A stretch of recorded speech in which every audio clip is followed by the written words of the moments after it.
Transistor transistor एक electronics device है जो एम्प्लीफिकेशन के काम आता है। एज ए स्विच भी काम करवा सकते हैं और ज़्यादातर इसका एम्प्लीफिकेशन के लिए काम में लाया जाता है। तो ट्रांजिस्टर कितने प्रकार के होते हैं? Transistor number 1 NPN transistor, number 2 PNP transistor. अब नाम से पता लग रहा है ये N है, ये P है और ये N है, ये P है, N है और P है। मतलब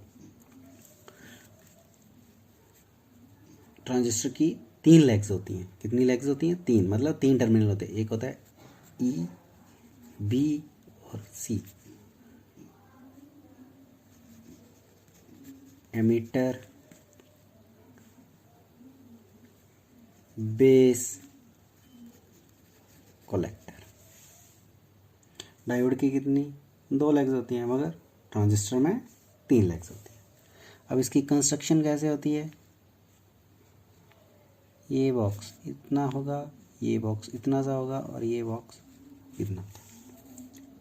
मतलब ये स्मॉल, ये लार्ज और ये मीडियम, ये और ये इस प्रकार का होता है ट्रांजिस्टर। ये एमीटर, ये बेस और ये कलेक्टर। ये तो हो गया इसका डायग्राम। और इसका सिंबल ये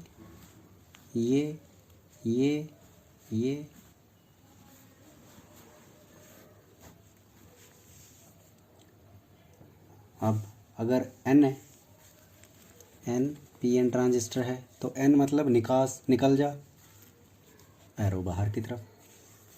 ये सिंबल PNP का,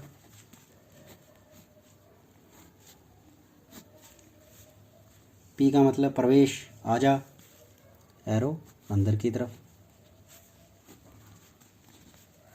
ammeter, base, collector, emitter, base, collector. तो इनपुट के लिए भी कितने टर्मिनल चाहिए हमें? 2। आउटपुट के लिए भी 2 चाहिए, मगर इसमें तो 3 हैं। अब इसमें क्या करना पड़ता है? हमें किसी एक टर्मिनल को कॉमन करना पड़ता है। तो आज हम जो ट्रांजिस्टर पढ़ रहे हैं वो पढ़ रहे हैं NPN ट्रांजिस्टर, और दूसरा होता है PNP ट्रांजिस्टर। NPN ट्रांजिस्टर जो होता है वो ज़्यादा प्रयोग किया जाता है एज़ कम्पेयर टू PNP। और वो क्यों किया जाता है? क्योंकि इस NPN की एफिशिएंसी जो होती है वो ज़्यादा होती है एज़ कम्पेयर टू PNP। क्योंकि इसमें एमीटर साइड में इलेक्ट्रॉन ज़्यादा होते हैं और इलेक्ट्रॉन का मास एज़ कम्पेयर टू होल कम होता है। इसलिए NPN ट्रांजिस्टर का प्रयोग जो वो ज़्यादा किया जाता है, और मास कम होने के कारण इसकी एफिशिएंसी सबसे ज़्यादा होती है as compare to PNP transistor. तो ये आपको कंस्ट्रक्शन और ये सिंबल इसके। अब ये जो है ट्रांजिस्टर का एमीटर साइज, इसका साइज़ बड़ा है, बेस का साइज़ कम है और कलेक्टर का सबसे बड़ा है। इसको समझने के लिए हम एक टेबल बना लेते हैं और यहाँ पे लिखते हैं साइज़ और यहाँ पे लिखते हैं डोपिंग।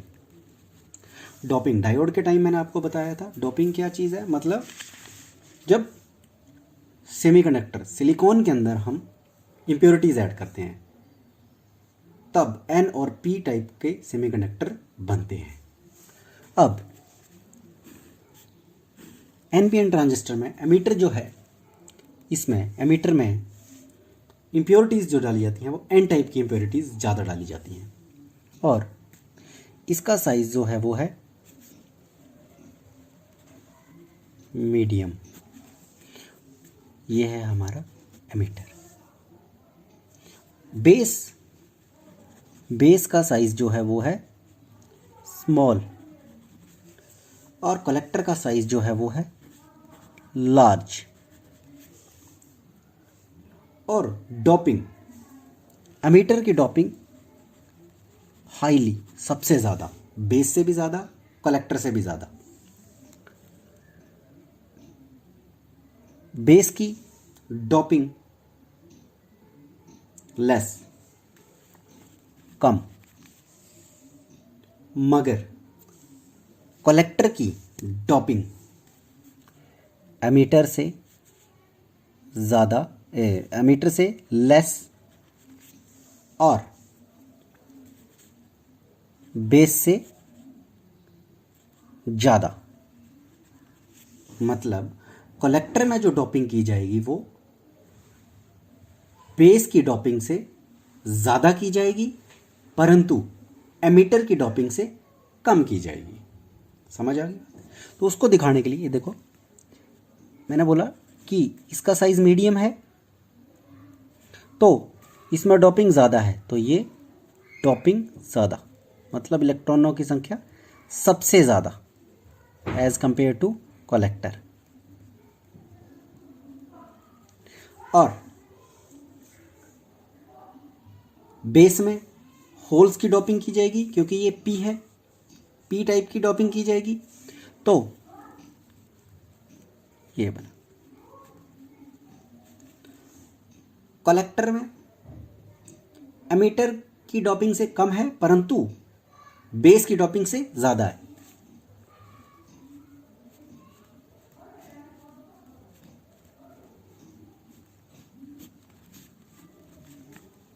मीटर, बेस और ये कलेक्टर। ठीक है जी, यहाँ तक पता लग गया। अब इसमें जंक्शन, ये जंक्शन है और ये जंक्शन है, ये जंक्शन एमीटर का और ये जंक्शन कलेक्टर का। इन जंक्शनों से हमने करंट को पास करवाना है, तभी जब करंट यहाँ से, इलेक्ट्रॉन यहाँ से चल के यहाँ पहुँचेंगे, तब हम समझ जाएंगे कि हमारा ट्रांजिस्टर वर्क करने लगा है। अब इसकी वर्किंग को समझने के लिए क्या करना पड़ेगा, हमें एक चीज़ ध्यान में रखनी पड़ेगी कि EFCR,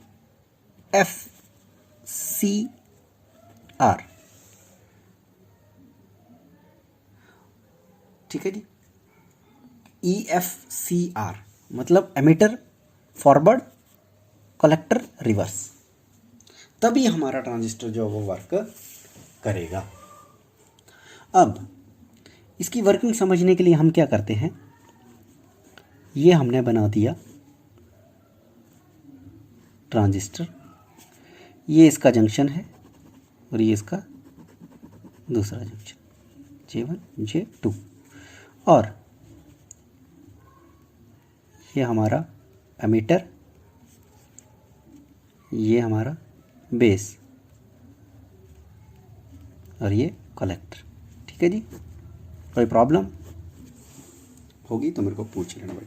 ठीक है जी, ये बना दिया। अब हमने बोला EFCR मतलब बैटरी जब हम इसमें कनेक्ट करेंगे, सप्लाई जब हम इसमें देंगे, तो बैटरी का फॉरवर्ड बाइसिंग में, डायोड में पता ही है आपको कि ये N है, ये P है और ये N है, तो बैटरी का नेगेटिव टर्मिनल और ये बैटरी का पॉजिटिव टर्मिनल यहाँ जुड़ेगा, और ये बैटरी का N है तो यहाँ बैटरी का पॉजिटिव और बैटरी का नेगेटिव यहाँ जुड़ेगा। अभी हम जो ट्रांजिस्टर पढ़ रहे हैं वो पढ़ रहे हैं कॉमन, NPN तो पढ़ रहे हैं, मगर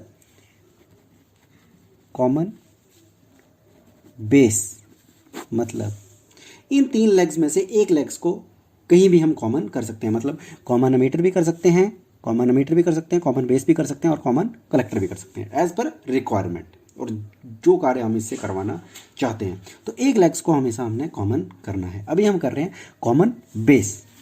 अभी हमने कॉमन बेस कर दिया, तो अब वर्किंग कैसे होगी कि जैसे ही हम बैटरी का, अब इसको हम लिख देते हैं VEE वोल्टेज एमीटर, और इसको लिख देते हैं वोल्टेज CC मतलब वोल्टेज कलेक्टर।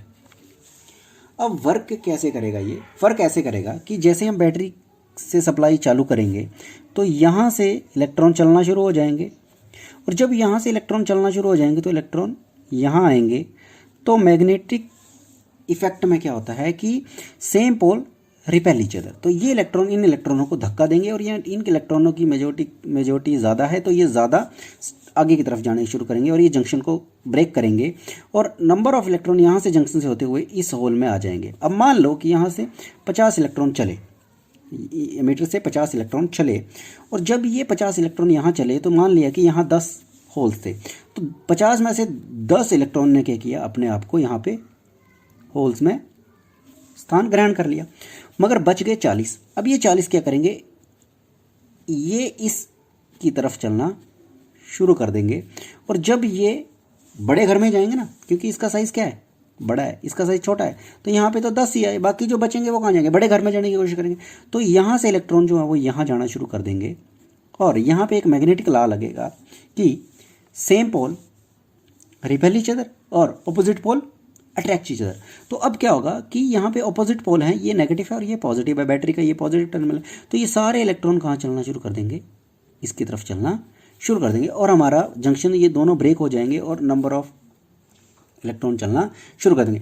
मगर यहाँ बेस में भी कुछ इलेक्ट्रॉन्स होंगे, जब यहाँ पे आएंगे कुछ कईयों ने तो यहाँ ले लिया। अब क्या करेंगे, यहाँ से इलेक्ट्रॉन यहाँ चलना शुरू कर देंगे, इलेक्ट्रॉन यहाँ पॉजिटिव की तरह चलना भी शुरू कर देंगे, और ये हमारा ट्रांजिस्टर वर्क करना शुरू कर देगा। अब जब ये वर्क करना शुरू कर देगा तो इलेक्ट्रॉन यहाँ से यहाँ जा रहे हैं, इसमें यहाँ से यहाँ जा रहे हैं, इसमें यहाँ से यहाँ जा रहे हैं, तो करंट की डायरेक्शन किस तरफ होगी, इसमें करंट की डायरेक्शन होगी हमारी इस तरफ को, आई ई, और इसमें करंट की डायरेक्शन, और इसमें करंट की डायरेक्शन, इसमें करंट की डायरेक्शन इस तरफ को, इलेक्ट्रॉन की डायरेक्शन इस तरफ को है, इसमें इलेक्ट्रॉन की डायरेक्शन इस तरफ, तो करंट की डायरेक्शन इस तरफ है, और इसमें इलेक्ट्रॉन की डायरेक्शन इस तरफ है, तो करंट की डायरेक्शन